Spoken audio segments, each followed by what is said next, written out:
Enthalpy of solution in hydration part 5. Ion dipole interaction. If nous pouvons apprendre ion dipole interaction, c'est parce que nous pouvons servir dans nos réponses quand nous pouvons expliquer les facteurs qui affectent hydration energy. Donc, dans nos previous vidéos qui nous dit que nous avons ionic size et ionic charge, ce qui affecte hydration energy.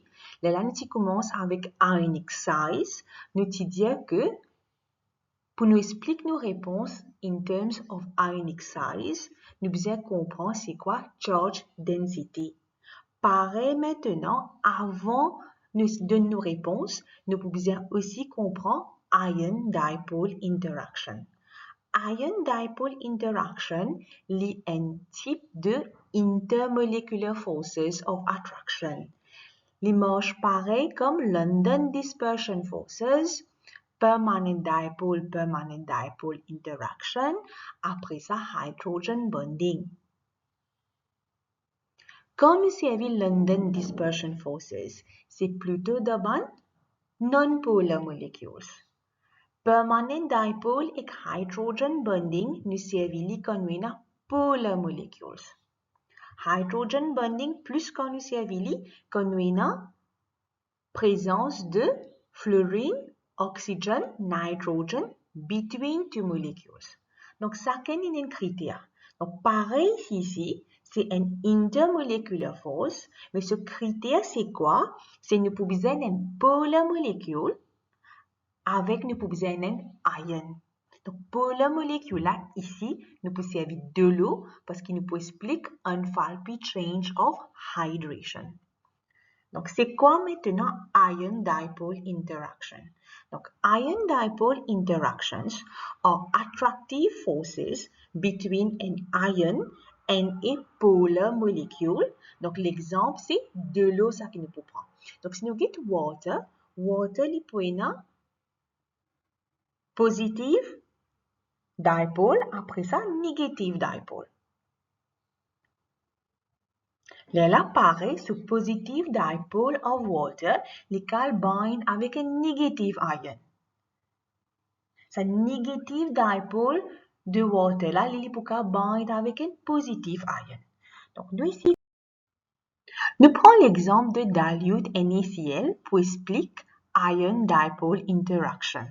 Donc, si nous prenons dilute NaCl, ça veut dire nous prenons Na+ avec Cl-. Maintenant, de l'eau aussi, pareil, nous prenons water. Oxygène là, il prend un partial charge de négatif, delta minus. Après ça, hydrogène de l'eau, il prend un partially positive charge, c'est-à-dire delta plus.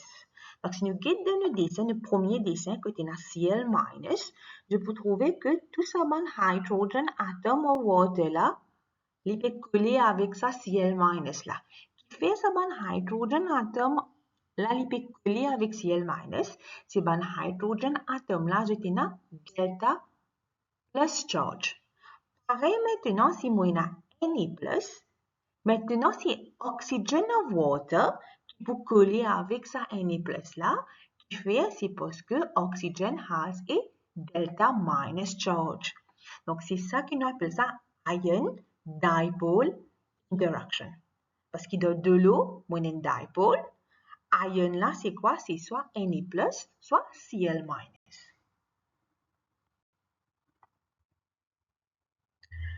Donc, pareil maintenant, donc the positive ion is attracted to the negative end of the polar molecule. Donc, ici, c'est oxygène. Similarly, the negative ion, example Cl- is attracted to the positive end of the polar molecule. Donc, ici, c'est hydrogène. Donc, cette partie-là, nous avons déjà fini discuss. Maintenant, pareil, nous pouvons discuter une question que nous avons link to une partie que nous travaillons, c'est-à-dire ionic size, charge density, après ça, ion dipole interaction. Donc, question là, c'est quoi? C'est explain why the hydration energy of magnesium sulfate is more exothermic than hydration energy of barium sulfate. Premier affaire ça que nous devons comprendre. Dans ma previous video, nous avons déjà fini de dire que hydration energy is exothermic. Après, nous avons two hydration energy pour exothermic. Après, nous avons pour more exothermic et nous avons pour less exothermic. Quand il est pour more exothermic, c'est-à-dire nous pouvons besoin mettre beaucoup de l'énergie. C'est-à-dire qu'on a beaucoup de l'énergie qui peut release. Comparé avec quand il est less exothermic, c'est l'énergie pour release. Il peut dire nous qui fait MgSO4 is more exothermic than barium sulfate. Première affaire de tous les deux de la sulfate, nous ignorons sa partie de sulfate là. C'est-à-dire sulfate n'a rien à voir dedans. Nous retrouvons avec Mg2+, avec Ba2+. Nous pouvons link nos première partie avec charge density.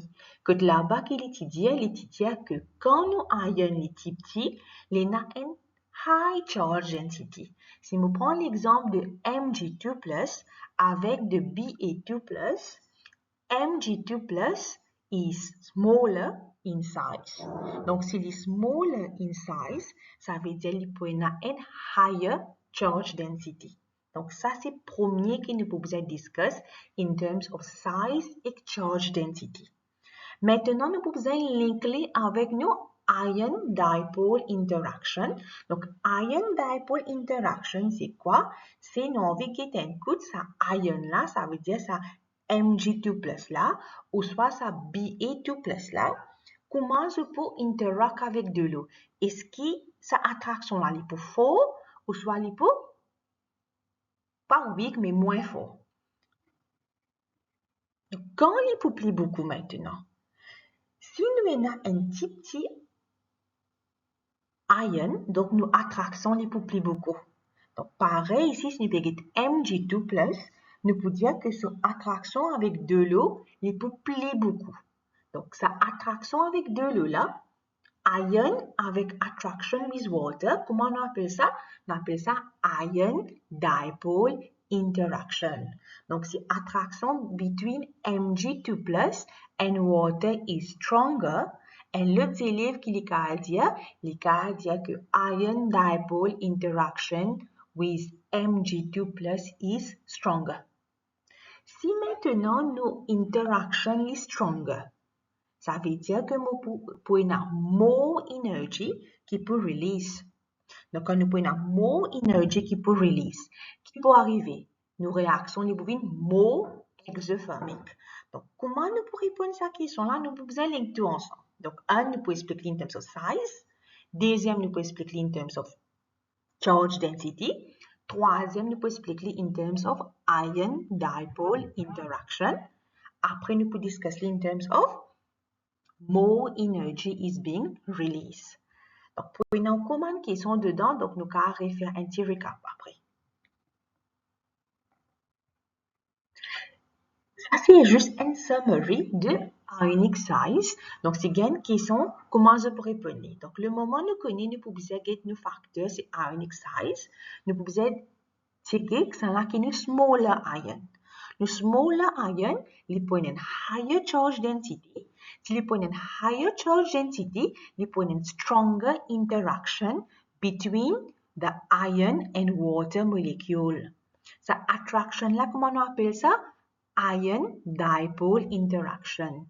Si il peut avoir une stronger attraction, ça veut dire qu'il peut avoir une stronger ion-dipole interaction. Pareil, il peut avoir une stronger dipole interaction. Donc, quand arrive ça qui est arrivé, nous pouvons avoir more energy is released. Pourquoi? C'est parce que nos réactions nous pouvons more exothermic.